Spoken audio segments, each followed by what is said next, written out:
What's going on, guys? This is Boss Janssen, and today I wanted to kick off the Back to Basics series, looking at how to set up a session, focusing on levels and just panning for right now. I have a song in front of me called Miavaova, I hope I pronounced that right, by Raza, and I got the stems in front of me, and I think it'd be great to dive in for this lesson.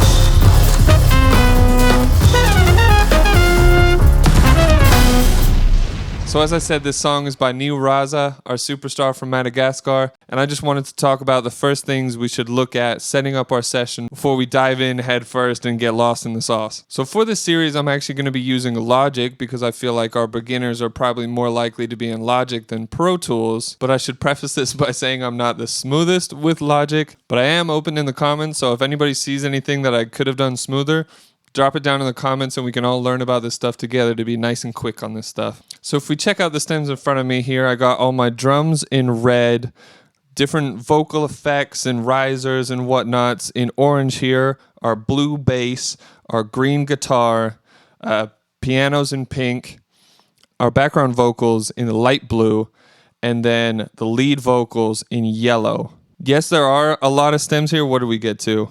Oh, and there's 87 stems here, but a lot of the vocals are a lot of stacks, so we don't even need to think of them as, a bunch of individuals. So we don't need to worry about that too much right now. I wanted to make sure I started this process with talking about levels and panning because that really should be the first thing you address before you start throwing any plugins on. You get a great picture of understanding what you have in front of you throughout this process, and you can organize your thoughts before you really start diving in. Because on your first playthrough, you might make some, preconceptions of like, oh, these drums aren't big enough, and you start reaching for triggers and immediately EQing and compressing vocals and whatnot, or whatever it may be, instead of taking a second to just digest the song and realize, oh no, it was produced very well, vocals were recorded very well, it was just my gain staging, I just didn't realize that, once I start panning stuff, it makes space for this and that, and it all makes sense. Because naturally it would.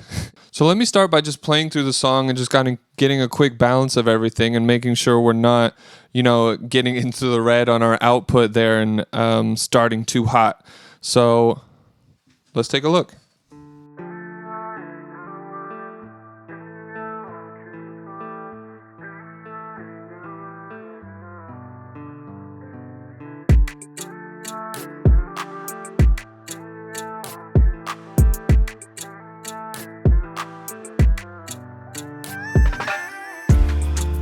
Mandani futona amenjani tunguchani twerana Miavaova sadiniluna kumiuva enemita difona tavatratsiana na isikia ulumbeluna vizanuni nifyaina mama matukisa no sanachiseo ndatsano dada matukisa no sanachiseo ndatsano zamanai misidike nini rato nade dry peazani saka no hanuloku Miavaova nifyaina kumari na mafi Miavaova marine Miavaova nifyaina kumari na mafi Miavaova marine. When I walk too far, sometimes I forget you.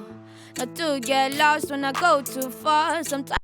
Cool, so that's a quick little run through of the main sections of our song, our verse, our pre, and our chorus. And obviously we saw that once we stack all those vocals together, they came in pretty hot, so I just selected all of them and turned them down. An important thing, as I was saying, to make sure that we're not going in the red on our output is to be quicker to bring things down in volume than to bring them up. Because, if we start pushing higher and higher and higher, we're just distorting our output, and our gain staging isn't great. And what gain staging really is just kind of managing your levels throughout, so nothing's ever kind of pushing the ceilings, like even on your individual tracks, or if you start making buses, but especially on our output, that when we bounce, that we're not going to distort. So that's why you saw as soon as the backgrounds came in, I was pretty quick to just grab all of them and chuck them down. Where did I end up? 14 dB. Another way of doing that might be a good idea, instead of having your faders all over the place before you've even really started, is by grabbing the gain on each track. So on Logic, if we were to select the track here, we can go to gain and turn this down or up, whatever we may need. And that can kind of set things up before you throw your faders all over the place. And that might be a cleaner place to start. With Pro Tools, that would be grabbing your clip gain at the bottom left of each clip. But yeah, so maybe let me actually look at setting all of our backgrounds back to 0 and knowing that I want to turn the gain down for all of those 14. And then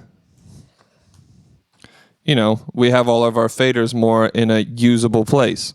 And then let me subsequently obviously do that for these lead stacks that I did that to as well. Now, with that being said, we are still slightly in the red by the looks of it. Let's check our chorus, as that's going to be the loudest part of the song, and see if we're over or if we should bring everything down a tiny bit.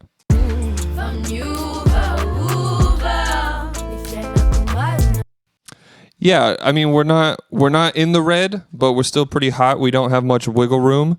So let's actually just select everything and turn it down 4 dB. Yeah, I mean, people could easily advise you to just take it down more, because the more headroom, the better. But let's start here while we're at it. The next thing that can be great to give us a perspective is address our panning before we grab any plugins, because then we kind of get a mental picture of the way the song spaces out. And as I said before, kind of organize our thoughts. And you just kind of lay the blueprint out before you start diving in head first. So let's start with our drums and get a quick mix and balance and pan things out the way we need to.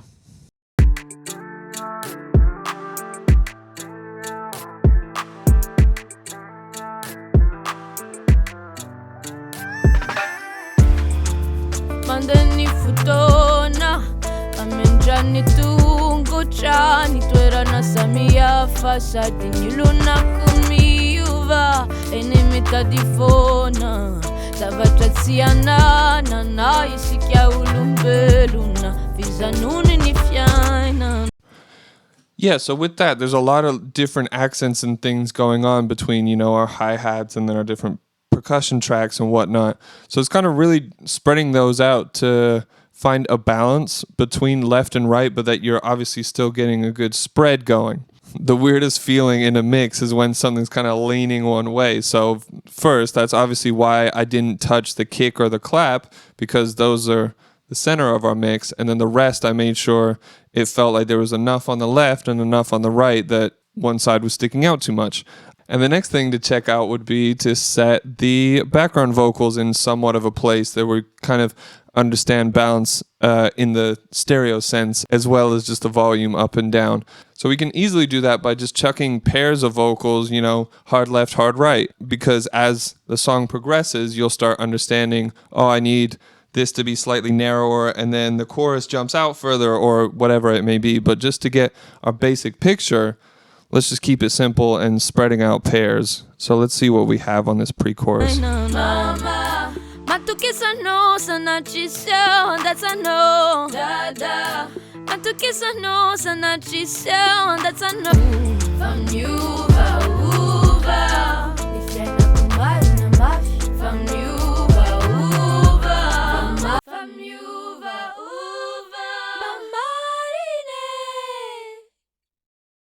So the reason I panned the first 4 different from the second 4 is because on the second group, I knew that there were different harmonies going on. They weren't all in unison. So I didn't want to put, all the lows on one side, all the mids on the other side.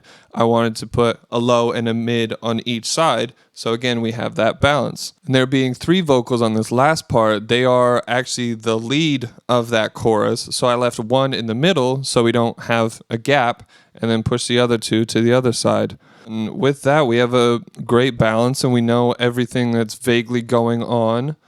and it was very well produced. So, I mean, there's not a lot that we had to do, but now we know that. And the more you know.